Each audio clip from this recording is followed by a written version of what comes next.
this video, I'm going to show you how to speed up your Blender viewport to display in real time while creating Zack D Film style 3D animations. So here you can see that our animation is playing, but we are having 8 point something frames per second. It doesn't matter if you are using a very good PC. Here, if I go into my preference, you can see that I'm using Yeah, boy. an RTX 5060. We are still having the viewport play at 8 frames per second. So to solve this issue, what you have to do is turn off the particle systems. So if we go N under our human gen, select your character, you see that we can toggle hair visibility here, but this, you might have tried this before and you notice that it doesn't still work. We have like 14 frames, but it's not still working. So what you have to do is go into your render properties, and then you want to scroll down to where you see simplify, and then enable this simplify, and then these particles, child particles for your viewport, take it to 0. So this is going to switch off all the hairs and even the tiny hairs on the skin, because most of the characters, they have some tiny hairs on some parts of the body and the hair. So this will improve it a bit, but the next thing you have to do is come into your modifiers. Under your modifiers, you want to go ahead and toggle everything off, especially if you have something like a boolean modifier. If you have a boolean modifier, switch everything off in your viewport. So I'll go ahead and switch up all these particle systems in the viewport, and we'll leave this amateur. You can also come here to your particles.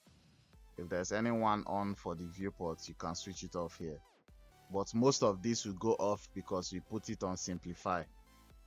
So your modifiers, go ahead and switch off all of them, and then if we go ahead and press play, you see we are doing 24 frames per second, 25 frames per second.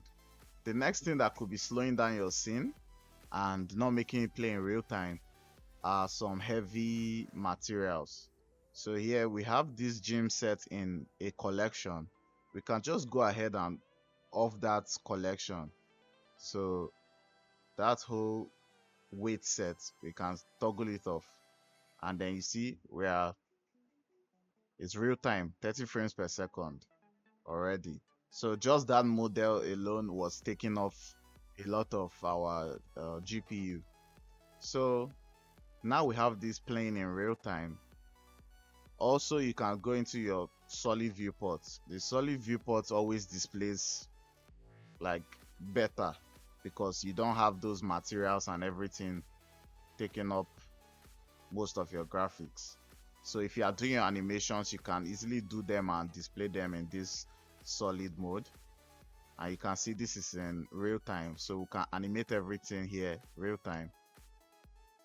You switch to your rendered mode, you can still display it in real time because it's now running at 30 frames per second.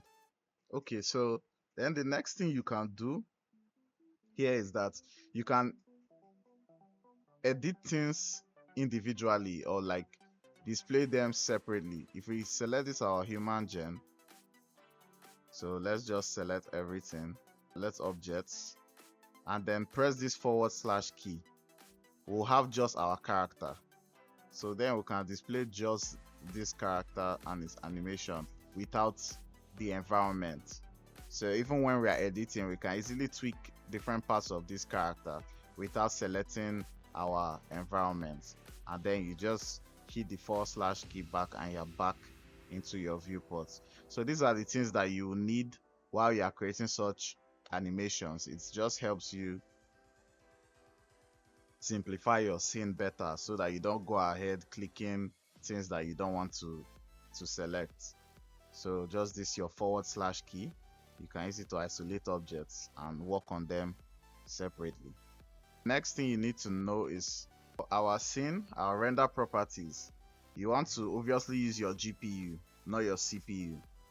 And then your maximum samples for your viewport, you can leave it at something like 32 so that it renders quickly, and definitely turn on the noise. And then for your denoiser, change it to optics. There you have it. Also for your render, change your denoiser to optics and you are good to go. While you are rendering, so that it doesn't take so much time to render, you can render this out using a time limit. You can set a time limit to render it out for 1 second. So you set your maximum samples. You can put this number to anything, but then your rendering, after 1 second, it stops rendering each frame. This helps you render out your scenes very quickly. Now if I go ahead and press render, it's going to render this in 1 second. So press this, render image, and in 1 second we have that scene. So you see it took 4 seconds because it did some compilation and applying compositing. But if I run this again, especially if your persistent data is on, so under this your scene settings, output properties, come down, final render, turn on persistent data. We are not going to use styling because we're using our GPU. And then let's run this again, render image, and you see 2 seconds. It was way faster now because it has already compiled all the shaders, and with persistent data on, it saves that data.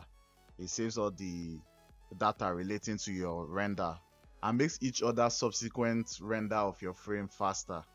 So there you have it. That is how you achieve such animations very fast in Blender, and that's the only way you can make minor tweaks while animating your characters and be able to display them in real time.